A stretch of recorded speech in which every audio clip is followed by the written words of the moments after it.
The Mahabharata of Krishna-Dwaipayana Vyasa. Translated into English prose from the original Sanskrit text by Pratap Chandra Roy C.I.E. This free ebook has been downloaded from holybooks.com. Vana Parva. Section 168, Nivataka Vichayuddha Parva continued. Arjuna continued, then at places eulogized by the Maharshis, I proceeded, and at length beheld the ocean, that inexhaustible lord of waters. And like unto flowing cliffs were seen on it heaving billows, now meeting together and now rolling away. And there were seen all around barks by thousands filled with gems. And there were seen timinjalas and tortoises and makaras like unto rocks submerged in water. And on all sides round thousands of shells sunk in water appeared like stars in the night covered by light clouds. And thousands upon thousands of gems were floating in heaps, and a violent wind was blowing about in whirls, and this was wonderful to behold. And having beheld that excellent Lord of all waters with powerful tides, I saw at a short distance the city of the demons filled with the Danavas. And even there, since entering underneath the earth, Matali skilled in guiding the car, sitting fast on the chariot drove it with force, and he dashed on, frightening that city with the battling of his chariot. And hearing that rattling of the chariot like unto the rumbling of the clouds in the sky, the Danavas, thinking me to be the lord of the celestials, became agitated. And thereupon they all, frightened at heart, stood holding in their hands bows and arrows and swords and javelins and axes and maces and clubs. Then having made arrangements for the defense of the city, the Danavas, with minds alarmed, shut the gates, so that nothing could be discovered. Thereupon taking my shell, Devadatta, of tremendous roars, I again and again winded it with exceeding cheerfulness. And filling all the firmament, those sounds produced echoes. Thereat mighty beings were terrified and they hid themselves. And then, O Bharata, all of them adorned with ornaments, those offsprings of Diti the Nivatakavachas made their appearance by thousands, donning divers mail and taking in their hands various weapons and equipped with mighty iron javelins, and maces and clubs, and hatchets and sabres, and discs and satadnis, and buzundis, and variegated and ornamented swords. Then, after deliberating much as to the course of the car, Matali began to guide the steeds on a piece of level ground, O foremost of the Bharatas. And owing to the swiftness of those fleet coursers conducted by him, I could see nothing, and this was strange. Then the Danavas there began to sound thousands of musical instruments, dissonant and of odd shapes. And at those sounds, fishes by hundreds and by thousands, like unto hills, having their senses bewildered by that noise, fled suddenly. And mighty force flew at me, the demons discharging sharpened shafts by hundreds and by thousands. And then, O Bharata, there ensued a dreadful conflict between me and the demons, calculated to extinguish the Nivatakavachas.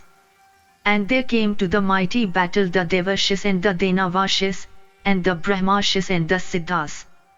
And desirous of victory, the Munis eulogized me with the same sweet speeches that they had eulogized Indra with, at the war, which took place for the sake of Thara. Thus ends the 168th section in the Nivataka Vichayuddha Parva of the Vana Parva. Section 169, Nivataka Vichayuddha Parva continued. Arjuna continued, then, O Bharata, vehemently rushed at me in battle in a body the Nivatakavachas, equipped with arms. And obstructing the course of the car, and shouting loudly, those mighty charioteers, hemming me in on all sides, covered me with showers of shafts. Then other demons of mighty prowess, with darts and hatchets in their hands, began to throw at me spears and axes. And that mighty discharge of darts, with numerous maces and clubs incessantly hurled, fell upon my car. And other dreadful and grim-visaged smiters among the Nivatakavachas, furnished with bows and sharpened weapons, ran at me in fight.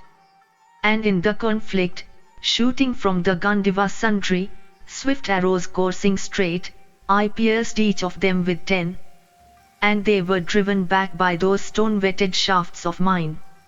Then on my steeds being swiftly driven by Matali, they began to display various movements with the speed of the wind. And being skillfully guided by Matali, they began to trample upon the sons of Diti.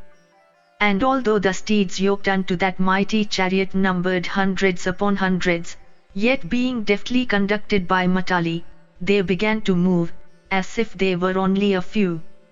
And by their tread, and by the rattling of the chariot wheels and by the volleys of my shafts, the Danavas began to fall by hundreds.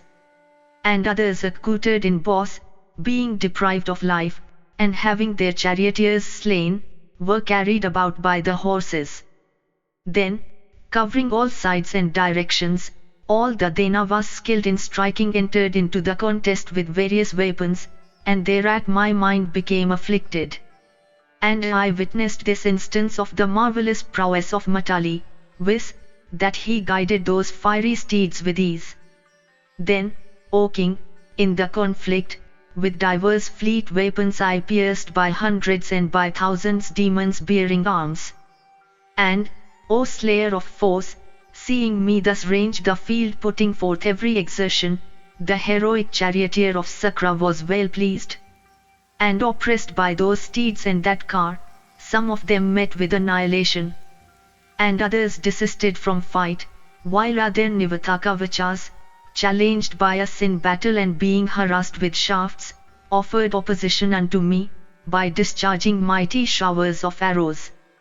Thereupon, with hundreds and thousands of sundry fleet weapons inspired with the mantras relating to Brahma's weapons, I swiftly began to burn them.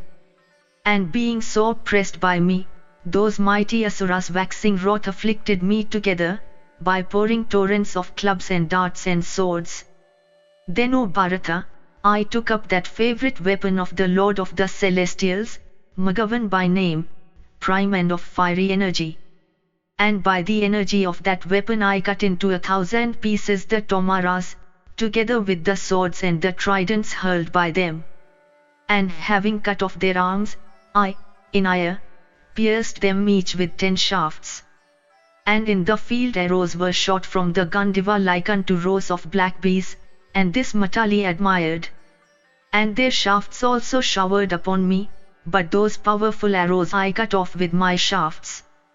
Then on being struck the Nivatakavachas again covered me on all sides with a mighty shower of arrows. And having neutralized the force of the arrows by excellent swift and flaming weapons, capable of baffling arms, I pierced them by thousands. And blood began to flow from their torn frames, even as in the rainy season waters run down from the summits of mountains. And on being wounded by my fleet and straight coursing shafts of the touch of Indra's thunderbolt, they became greatly agitated. And their bodies were pierced at hundreds of places, and the force of their arms diminished. Then the Nivatakavachas fought me by the help of illusion. Thus ends the 169th section in the Nivatakavacha Yuddha Parva of the Vana Parva. Section 170, Nivatakavacha Yuddha Parva continued. Arjuna said, then with rocks of the proportions of trees, there commenced a mighty shower of crags, and this exercised me exceedingly. And in that high encounter, I crushed those crags by swift speeding showers of arrows, issuing from Mahendra's weapon, like unto the thunderbolt itself. And when the rocks had been reduced to powder, there was generated fire, and the rocky dust fell like unto masses of flames. And when the showers of crags had been repelled, there happened near me a mightier shower of water, having currents of the proportions of an axle. And falling from the welkin, those thousands of powerful torrents covered the entire firmament and the directions and the cardinal points. And on account of the pouring of the shower, and of the blowing of the wind, and of roaring of the Daityas, nothing could be perceived.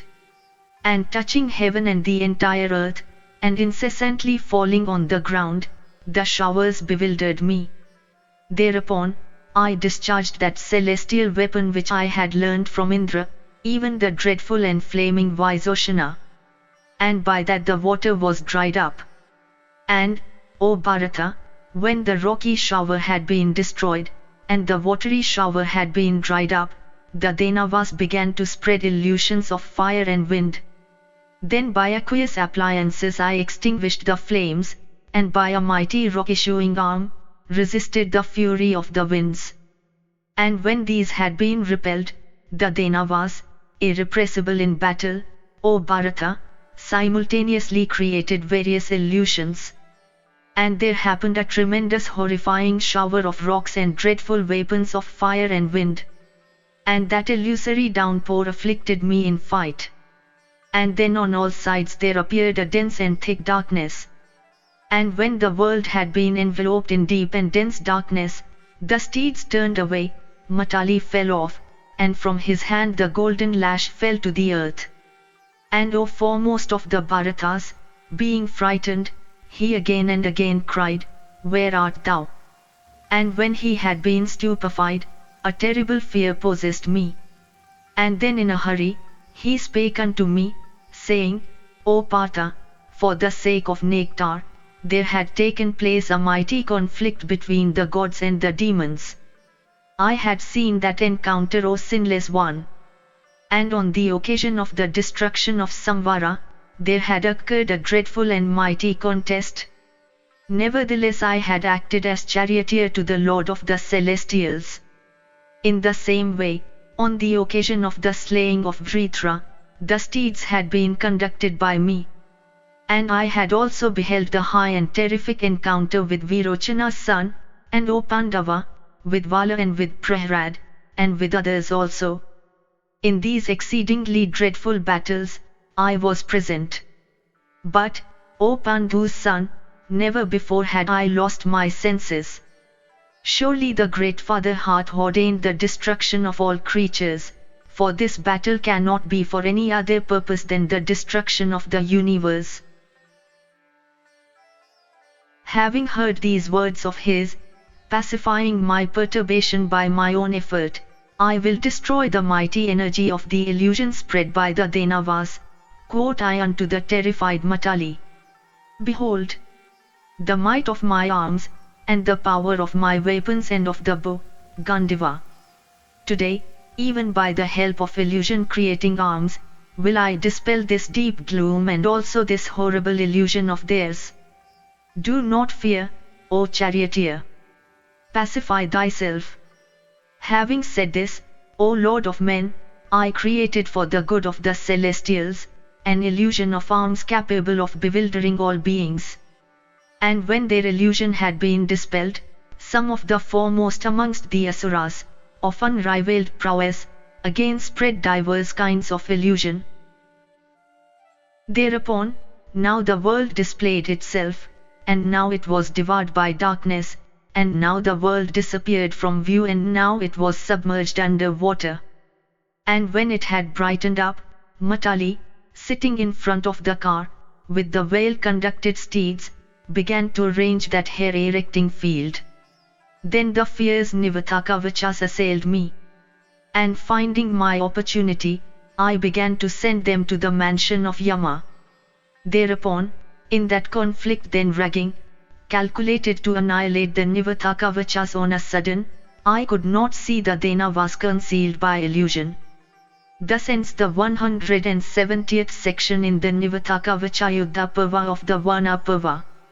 Section 171, Nivathakavacha Parva continued. Arjuna continued, remaining invisible the Daityas began to fight with the help of illusion. And I too fought with them, resorting to the energy of visible weapons. And the shafts duly discharged from the Gandiva, began to sever their heads at those different places where they were respectively stationed. And thus assailed by me in the conflict, the Nivathakavachas, all on a sudden withdrawing the illusion, entered into their own city. And when the Daityas had fled, and when all had become visible, I there discovered hundreds and thousands of the slain. And there I saw by hundreds their shattered weapons, ornaments, limbs, and mail. And the horses could not find room for moving from one place to another. And on a sudden with a bound, they fell to coursing in the sky. Then remaining invisible, the Nivatakavachas covered the entire welkin with masses of crags. And O Bharata, are there dreadful Danavas, entering into the entrails of the earth, took up horses' legs and chariot wheels? And as I was fighting, they, hard besetting my horses with rocks, attacked me together with my car. And with the crags that had fallen and with others that were falling, the place where I was, seemed to be a mountain cavern. And on myself being covered with crags and on the horses being hard pressed, I became sore distressed. And this was marked by Matali. And on seeing me afraid, he said unto me, O Arjuna, Arjuna, be thou not afraid, send that weapon, the thunderbolt, O Lord of men. Hearing those words of his, I then discharged the favorite weapon of the King of the Celestials, the dreadful thunderbolt. And inspiring the Gandiva with mantras, I, aiming at the locality of the crags, shot sharpened iron shafts of the touch of the thunderbolt. And sent by the thunder, those adamantine arrows entered into all those illusions and into the midst of those Nivatakavachas. And slaughtered by the vehemence of the thunder, those Danavas resembling cliffs, fell to the earth together in masses. And entering amongst those Danavas that had carried away the steeds of the car into the interior of the earth, the shafts sent them into the mansion of Yama. And that quarter was completely covered with the Nivatakavachas that had been killed or baffled, comparable unto cliffs and lying scattered like crags. And then no injury appeared to have been sustained either by the horses, or by the car, or by Matali, or by me, and this seemed strange. Then O King, Matali addressed me smiling, not in the celestials themselves, O Arjuna, is seen the prowess that is seen in thee. And when the Danava hosts had been destroyed, all their females began to bewail in that city, like unto cranes in autumn. Then with Matali I entered that city, terrifying with the rattling of my car the wives of the Nivatakavachas. Thereupon, seeing those 10,000 horses like unto peacocks in hue, and also that chariot resembling the sun, the women fled in swarms. And like unto the sounds of rocks falling on a mountain, sounds arose of the falling ornaments of the terrified dames. At length, the panic-stricken wives of the Daityas entered into their respective golden palaces variegated with innumerable jewels. Beholding that excellent city, superior to the city of the celestials themselves, I asked Matali, saying, why do not the celestials reside in such a place? Surely, this appeareth superior to the city of Purandara. Thereat, Matali said, in days of yore, O Partha, even this was the city of our Lord of the Celestials. Afterwards the Celestials were driven from hence by the Nivatakavachas. Having performed the most rigid austerities, they had gratified the grandfather and had asked and obtained the boons, namely, that they might reside here, and that they might be free from danger in wars with the gods.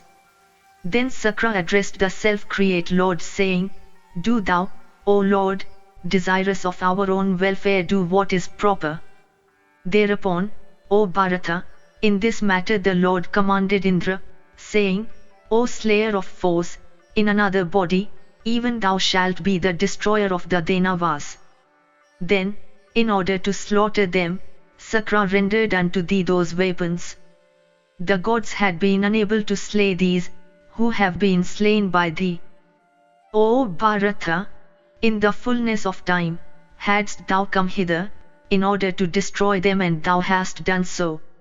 O foremost of men, with the object that the demons might be killed, Mahendra had conferred on thee the excellent prime energy of these weapons.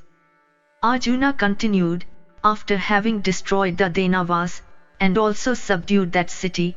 With Matali I again went to that abode of the celestials. Thus ends the 171st section in the Nivataka Vichayuddha Parva of the Vana Parva. Section 172, Nivataka Vichayuddha Parva continued. Arjuna continued, then while returning, I happened to descry a mighty unearthly city, moving at will, and having the effulgence of fire or the sun. And that city contained various trees composed of gems, and sweet-voiced feathered ones, and furnished with 4 gates, and gateways, and towers. That impregnable city was inhabited by the Polamas and the Kalakanjas. And it was made of all sorts of jewels and was unearthly, and of wonderful appearance. And it was covered with trees of all kinds of gems, bearing fruits and flowers, and it contained exceedingly beautiful unearthly birds. And it always swarmed throughout with cheerful asuras, wearing garlands, and bearing in their hands darts, 2-edged swords, maces, bows, and clubs. And O king, on seeing this wonderful city of the Daityas, I asked Matali, saying, what is this that looketh so wonderful? Thereat, Matali replied, once on a time a Daitya's daughter, named Pulama, and a mighty female of the Asura order, Kalaka by name, practiced severe austerities for 1,000 celestial years. And at the end of their austerities, the self-create conferred on them boons. And, O King of Kings, they received these boons, that their offspring might never suffer misfortune, that they might be incapable of being destroyed even by the gods, the Rakshasas and the Panagas, and that they might obtain a highly effulgent and surpassingly fair aerial city, furnished with all manner of gems and invincible even by the celestials, the Maharshis, the Yakshas, the Gandharvas, the Panagas, the Asuras and the Rakshasas. O best of the Bharatas, this is that unearthly aerial city devoid of the celestials, which is moving about, having been created for the Kalakayas, by Brahma himself. And this city is furnished with all desirable objects, and is unknown of grief or disease. And, O hero, celebrated under the name of Hiranyapura, this mighty city is inhabited by the Polamas and the Kalakanjas, and it is also guarded by those mighty Asuras. And O king, unslayed by any of the gods, there they dwell cheerfully, free from anxiety and having all their desires gratified, O foremost of kings. Formerly, Brahma had destined destruction at the hands of mortals. Do thou, O Partha, in fight, compass with that weapon the thunderbolt, the destruction of the mighty and irrepressible Kalakanjas. Arjuna continued, O Lord of men, learning that they were incapable of being destroyed by the celestials and the Asuras, I cheerfully said unto Matali, do thou speedily repair into yonder city. With weapons will I compass the annihilation of the haters of the Lord of the Celestials. Surely, there exist no wicked haters of the gods who ought not to be slain by me. Thereupon Matali took me to the vicinity of Hiranyapura on the celestial chariot yoked with steeds. And seeing me, those of Diti, wearing various kinds of attire and ornament and accoutred in mail, flew at me with a mighty rush. And those foremost of the Danavas, of exceeding prowess, in wrath attacked me with arrows and bhallas and clubs and 2-edged swords, and tomaras. Thereat, O king, resorting to my strength of lore, I resisted that great volley of weapons by a mighty shower of shafts, and also confounded them in conflict by ranging around in my car. And being bewildered, the Danavas began to push each other down. And having been confounded, they rushed at one another. And with flaming arrows, I severed their heads by hundreds. And hard pressed by me, the offspring of Diti, taking shelter within their city, soared with it to the firmament, resorting to the illusion proper to the Danavas. Thereupon, O son of the Kurus, covering the way of the Daityas, with a mighty discharge of shafts I obstructed their course. Then by virtue of the bestowal of the boon, the Daityas supported themselves easily on that sky-ranging unearthly aerial city, going anywhere at will, and like unto the sun. And now the city entered unto the earth, and now it rose upwards, and at one time it went in crooked way, and at another time it submerged into water. At this, O repressor of force, I assailed that mighty city, going anywhere at will, and resembling Amravati. And, O best of the Bharatas, I attacked the city containing those sons of Diti, with multitudes of shafts, displaying celestial weapons. And battered and broken by the straight coursing iron shafts, shot by me, the city of the Asuras, O king, fell to the earth.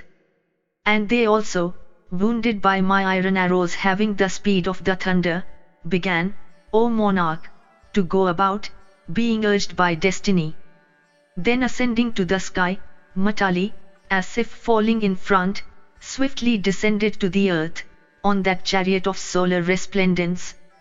Then, O Bharata, environed me 60,000 cars belonging to those wrathful ones eager to battle with me. And with sharpened shafts graced with feathers of the vulture, I destroyed those cars. At this, thinking, these our hosts are incapable of being vanquished by mortals, they became engaged in the conflict, like unto the surges of the sea. Thereupon I gradually began to fix on the string unearthly weapons. At this, thousands of weapons shot by those wonderfully warring charioteers, by degrees opposed my unearthly arms, and in the field I saw hundreds and thousands of mighty demons ranging on their cars, in various maneuvers. And being furnished with variegated mail and standards and diverse ornaments, they delighted my mind.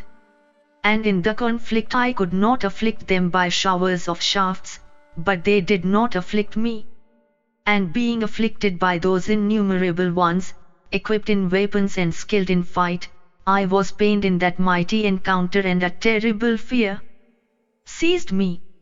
Thereupon collecting my energies in fight, I bore down unto that god of gods, Rudra, and saying, May welfare attend on all beings, I fixed that mighty weapon which, celebrated under the name of Rudra, is the destroyer of all foes. Then I beheld a male person having 3 heads, 9 eyes, 3 faces, and 6 arms. And his hair was flaming, like fire or the sun. And, O slayer of foes, for his dress, he had mighty serpents, putting out their tongues and saying, O best of the Bharatas, the dreadful and eternal Rudra, I being free from fear, set it on the Gandiva, and bowing unto the 3-eyed serva of immeasurable energy, let go the weapon with the object of vanquishing those foremost of the Danavas, O Bharata. And, O Lord of men, as soon as it had been hurled, there appeared on the scene by thousands forms of deer and of lions, and of tigers and of bears, and of buffaloes and of serpents, and of kin and of sarabas, and of elephants and of apes in multitudes, and of bulls and of boars, and of cats and of dogs, and of spectres and of all the burundas, and of vultures and of garudas, of chamaras and of all the leopards, and of mountains and of seas, and of celestials and of sages, and of all the Gandharvas and of ghosts with the yakshas, and of the haters of the gods, asuras and of the guhayakas in the field, and of the nairitas and of elephant-mouthed sharks, and of owls and of beings having the forms of fishes and horses, and of beings bearing swords and various other weapons, and of rakshasas wielding maces and clubs. And on that weapon being hurled, all the universe became filled with these, as well as many others wearing various shapes. And again wounded by beings of various sides with pieces of flesh, fat, bones, and marrow on their persons, some having 3 heads, and some 4 tusks, and some 4 mouths, and some 4 arms, the Danavas met with destruction. And, then, O Bharata, in a moment I slew all those Danavas, with other swarms of arrows composed of the quintessence of stone, flaming like fire or the sun, and possessed of the force of the thunderbolt. And, seeing them hewn by the Gandiva, and deprived of life, and thrown from the sky, I again bowed unto that god the destroyer of Tripura. And, seeing those adorned with unearthly ornaments, crushed by the weapon, the Rodra, the charioteer of the celestials, experienced the greatest delight. And having witnessed the accomplishment of that unbearable feat incapable of being achieved even by the celestials themselves, Matali, the charioteer of Sakra, paid homage unto me, and well pleased, with joint hands said these words, The feat that hath been achieved by thee, is incapable of being borne even by the gods, nay, in battle, the Lord of the Celestials himself cannot perform this deed. The sky-coursing mighty city incapable of being destroyed by the gods and the asuras hast thou, O hero, crushed by thy own prowess and by the energy of asceticism. And when that aerial city had been destroyed, and when the Danavas also had been slain, their wives, uttering cries of distress, like unto curari birds, with hair dishevelled came out of the city. And bewailing for their sons and brothers and fathers, they fell on the ground and cried with distressful accents. And on being deprived of their lords, they beat their breasts, their garlands and ornaments fallen off. And that city of Danavas, in appearance like unto the city of the Gandharvas, filled with lamentations and stricken with dole and distress, and bereft of grace, even like unto a lake deprived of its elephants, or like unto a forest deprived of trees and deprived of its masters, looked no longer beautiful, but it vanished, like a cloud-constructed city. And when I had accomplished the task, if sons from the field Matali took me of delighted spirits, unto the abode of the Lord of the Celestials, and having slain those mighty Asuras, and destroyed Hiranyapura, and having also killed the Nivatakavachas, I came unto Indra. And, O exceedingly resplendent one, as it had fallen out, Matali related in detail unto Devendra that entire achievement of mine. And with the Mayutas, hearing of the destruction of Hiranyapura, of the neutralization of the illusion, and of the slaughter of the highly powerful Nivatakavachas in fight, the prosperous thousand-eyed divine Purandara was well pleased, and exclaimed, Well done, well done. And the king of the celestials together with the celestials, cheering me again and again, said these sweet words, By thee hath been achieved a feat incapable of being achieved by the gods and the asuras.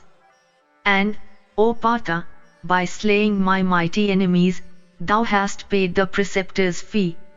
And, O Dhananjaya, thus in battle shalt thou always remain calm, and discharge the weapons unerringly, and there shall not stand thee in fight celestials, and Danavas, and Rakshasas, and Yakshas, and Asuras, and Gandharvas and birds and serpents.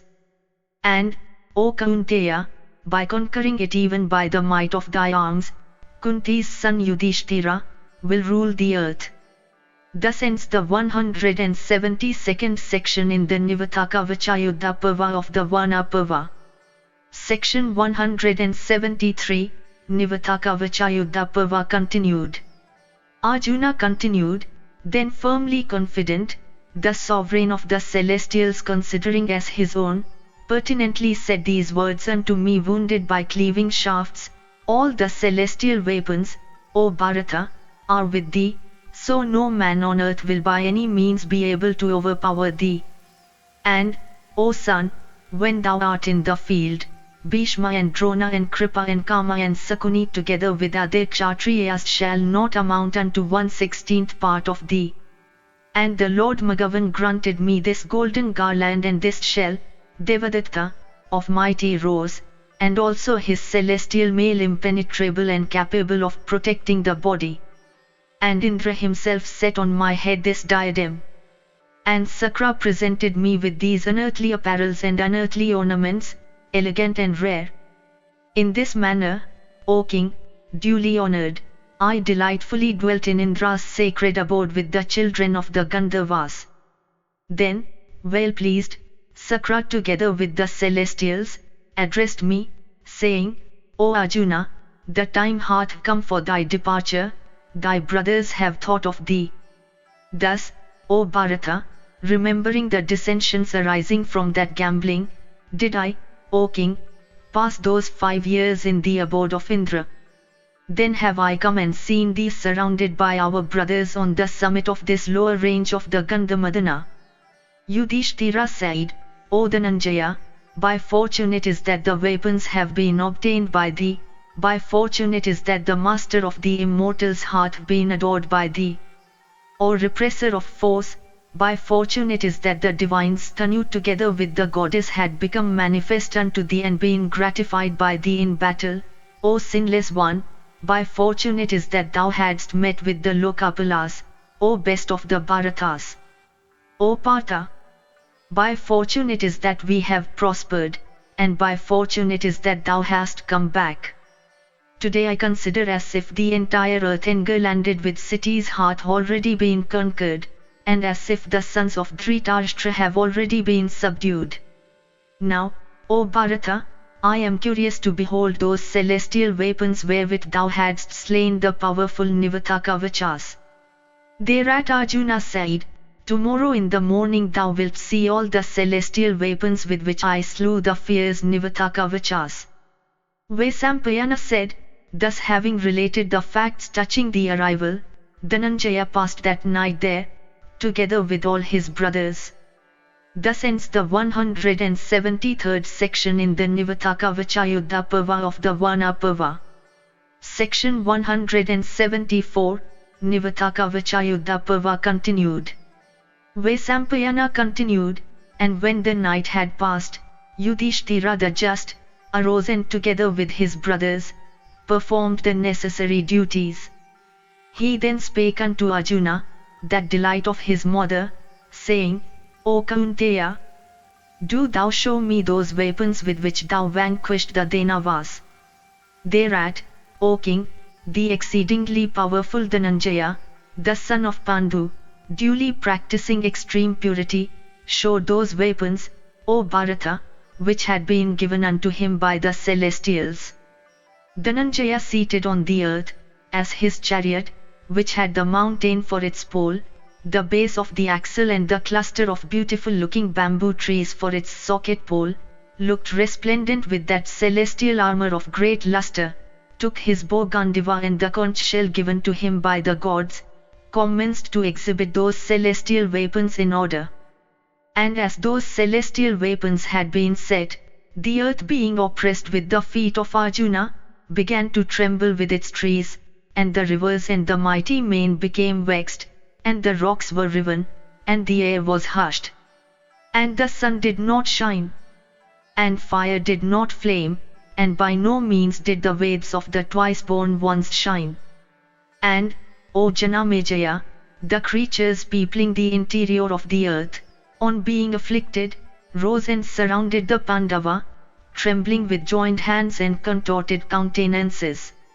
And being burnt by those weapons, they besought Dhananjaya for their lives. Then the Brahmarshis, and the Siddhas, and the Maharshis and the mobile beings, all these appeared on the scene. And the foremost Devarshis, and the celestials and the Yakshas and the Rakshasas and the Gandharvas and the feathered tribes and the other sky-ranging beings, all these appeared on the scene. And the great sire and all the Lokapalas and the divine Mahadeva, came thither, together with their followers. Then, O great king, bearing unearthly variegated blossoms, Vayu, the wind god, fell to strewing them around the Pandava. And sent by the celestials, the Gandharvas chanted various ballads, and, O monarch, hosts of the Apsaras danced there. At such a moment, O king, sent by the celestials, Narada arrived there and addressed Partha in these sweet words, O Arjuna, Arjuna, do thou not discharge the celestial weapons. These should never be discharged when there is no object fit. And when there is an object present, they should also by no means be hurled, unless one is sore pressed, for, O son of the Kurus, to discharge the weapons without occasion, is fraught with great evil. And, O Dhananjaya, being duly kept as thou hast been instructed to these powerful weapons will doubtless conduce to thy strength and happiness. But if they are not properly kept, they, O Pandava, will become the instrument for the destruction of the three worlds. So thou shouldst not act in this way again. O Ajatasatru, thou too wilt behold even these weapons, when Partha will use them for grinding thy enemies in battle. Vaisampayana continued, having prevented Partha, the immortals with others that had come there, went to each his place, O foremost of men. And, O Kaurava, after they had all gone, the Pandavas began to dwell pleasantly in the same forest, together with Krishna. Thus ends the 174th section in the Nivataka Vichayuddha Parva of the Vana Parva. Section 175, Nivataka Vichayuddha Parva continued. Janamejaya said, when that prime among heroes, having been accomplished in arms, had returned from the abode of the slayer of Vritra, what did Pritha's sons do in company with the warlike Dhananjaya? Vaisampayana said, in company with that hero equal unto Indra, Arjuna that foremost of men, sported in the pleasure gardens of the Lord of Treasures situated in those woods on that romantic and excellent mountain.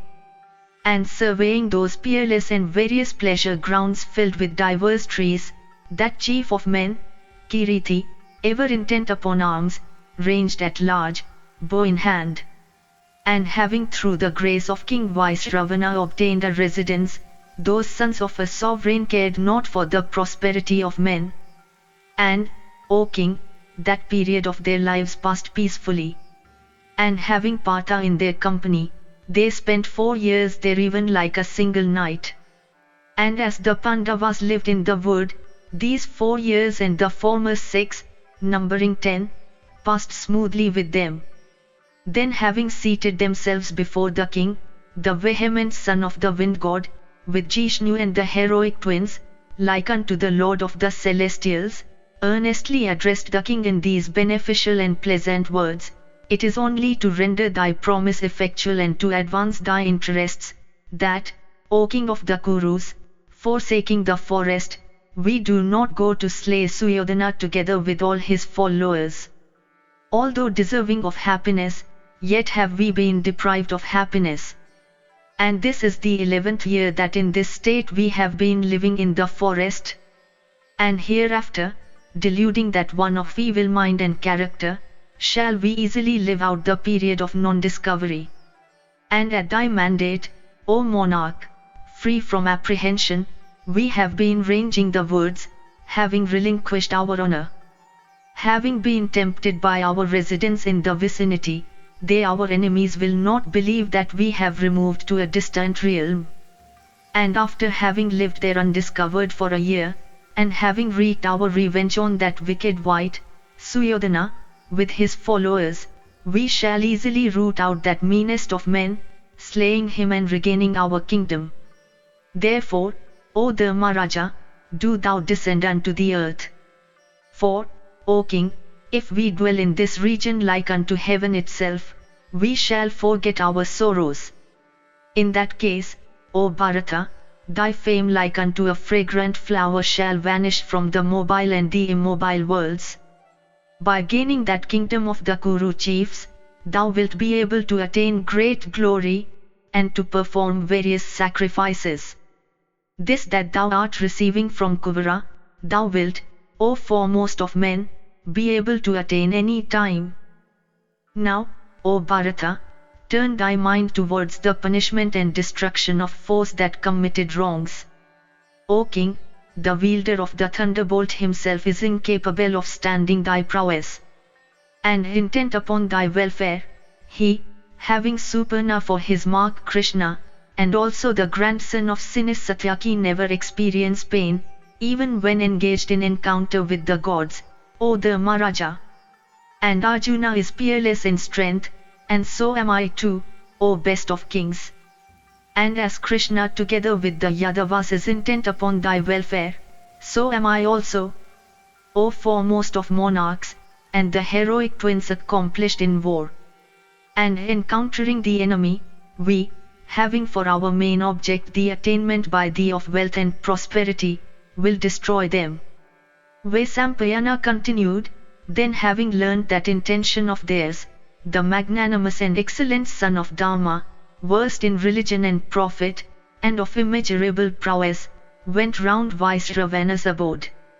And Yudhishthira the just, after bidding adieu unto the palaces, the rivers, the lakes, and all the Rakshasas, looked towards the way by which he had come there. And then looking at the mountain also, the high-souled and pure-minded one besought that best of mountains, saying, O foremost of mountains! May I together with my friends, after having finished my task, and slain my foes, and regained my kingdom, see thee again, carrying on austerities with subdued soul. And this also he determined on. And in company with his younger brothers and the Brahmanas, the lord of the Kurus proceeded even along that very road. And Gatotkaca with his followers began to carry them over the mountain cascades. And as they started, the great sage Lomasa, advising them even as a father doth his son, with a cheerful heart, went unto the sacred abode of the dwellers of heaven. Then advised also by Ashtashena, those first of men, the Parthas, went alone beholding romantic theatres and hermitages, and other mighty lakes. Thus ends the 175th section in the Nivataka Vachayuddha Parva of the Vana Parva. Section 176, Ajagara Parva. Vaisampayana said, when they had left their happy home in the beautiful mountain abounding in cascades, and having birds, and the elephants of the 8 quarters, and the supernatural attendants of Kuvara as dwellers thereof, all happiness forsook those foremost of men of Bharata's race. But afterwards on beholding Kuvira's favourite mountain, Kailasa, appearing like clouds, the delight of those preeminent heroes of the race of Bharata, became very great. And those foremost of heroic men, equipped with scimitars and bows, proceeded contentedly, beholding elevations and defiles, and dens of lions and craggy causeways and innumerable waterfalls and lowlands, in different places, as also are there great forests inhabited by countless deer and birds and elephants. And they came upon beautiful woodlands and rivers and lakes and caves and mountain caverns, and these frequently by day and by night became the dwelling place of those great men. And having dwelt in all sorts of inaccessible places and crossing Kailasa of inconceivable grandeur, they reached the excellent and surpassingly beautiful hermitage of Vrishabhava. And meeting King Vrishabhava and received by him, being they became free from depression, and then they accurately narrated in detail to Vrishabhava the story of their sojourn in the mountains. And having pleasantly passed one night in his sacred abode frequented by gods and maharshis, those great warriors proceeded smoothly towards the jujube tree called Visala and took up their quarters there. Then all those magnanimous men having reached the place of Narayana, continued to live there, bereft of all sorrow, at beholding Kuvara's favourite lake, frequented by gods and siddhas. And viewing that lake, those foremost of men, the sons of Pandu traversed that place, renouncing all grief, even as immaculate Brahmana rishis do on attaining a habitation in the Nandana gardens. Then all those warriors having in due course happily lived at Badri for 1 month, proceeded towards the realm of Suvahu, king of the Kiratas, by following the same track by which they had come. And crossing the difficult Himalayan regions, and the countries of China, Thukara, Darada and all the climes of Kulinda, rich in heaps of jewels, those warlike men reached the capital of Suvahu. And hearing that those sons and grandsons of kings had all reached his kingdom, Suvahu, elated with joy, advanced to meet them. Then the best of the Kurus welcomed him also.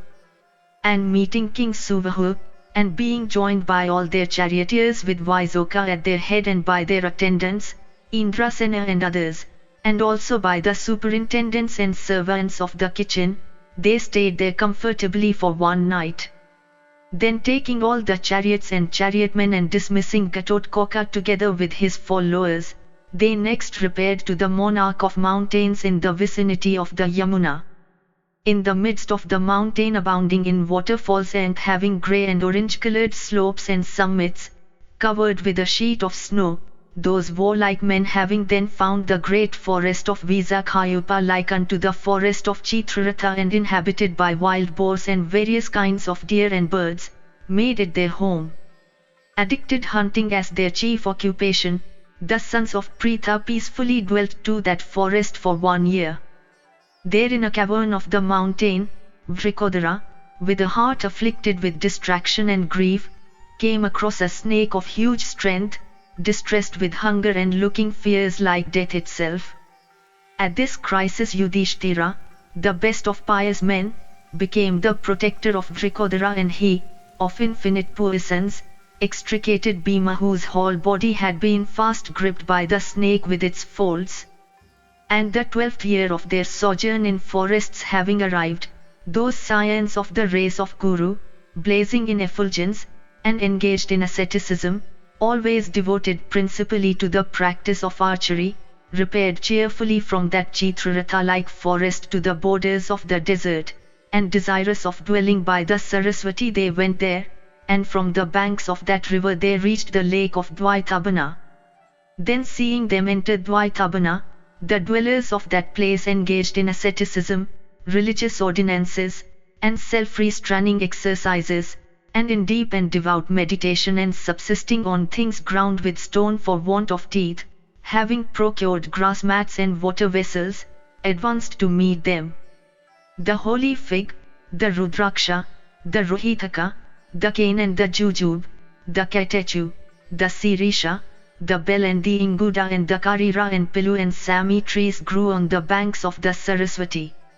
Wandering about with contentment in the vicinity of the Saraswati, which was, as it were, the home of the celestials, and the favorite resort of Yakshas and Gandharvas and Maharshis, those sons of kings lived there in happiness. Thus ends the 176th section in the Ajagara Parva of the Vana Parva.